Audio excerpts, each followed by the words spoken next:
Hello students, let's see the question. So the question says according to J.J. Thomson's plum pudding model, what is uniformly distributed throughout the atom? तो J.J. Thompson ने क्या discover किया था? J.J. Thompson ने discover किया था electron के discovery के बाद उन्होंने क्या किया, अपना एक मॉडल प्रपोज किया to make us understand the atomic structure अपने हिसाब से। तो चलो प्लम पुडिंग मॉडल जो है, जो कि J.J. थॉमसन ने प्रपोज किया था, उसको समझते हैं। तो एक स्फीयर है जिसको एटॉम समझ रहे हैं हम, ये स्फीयर एटॉम को रिप्रेजेंट कर रहे हैं और स्फीयर में पॉजिटिव चार्ज जो है वो यूनिफॉर्मली डिस्ट्रीब्यूटेड है।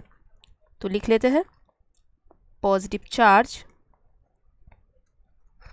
इज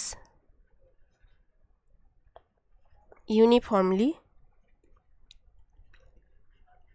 डिस्ट्रीब्यूटेड, और साथ ही साथ mass of the atom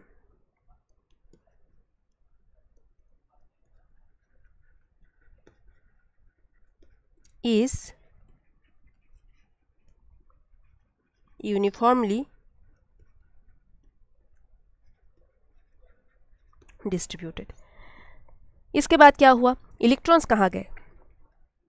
electrons जो है ये इस तरीके से एम्बेडेड है। ऑलराइट, तीसरा एक और बात उन्होंने कहा था, the total charge of electron, जो कि क्या होगा, ऑब्वियसली नेगेटिव होगा, will be equal to the total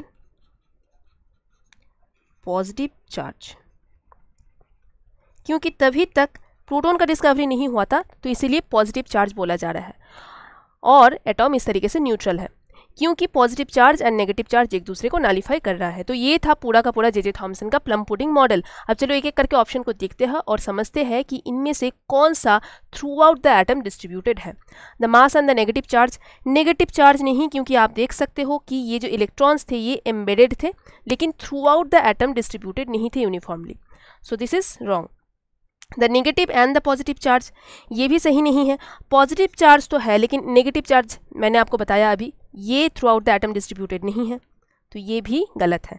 the mass and the positive charge, तो ये सही बात है, मैंने अभी आपको बताया पॉजिटिव चार्ज ये यूनिफॉर्मली डिस्ट्रीब्यूटेड है एंड मास ये भी यूनिफॉर्मली डिस्ट्रीब्यूटेड है। तो your answer is option C. I hope ये समझने में आपको कोई डिफिकल्टी नहीं है। Thank you so much.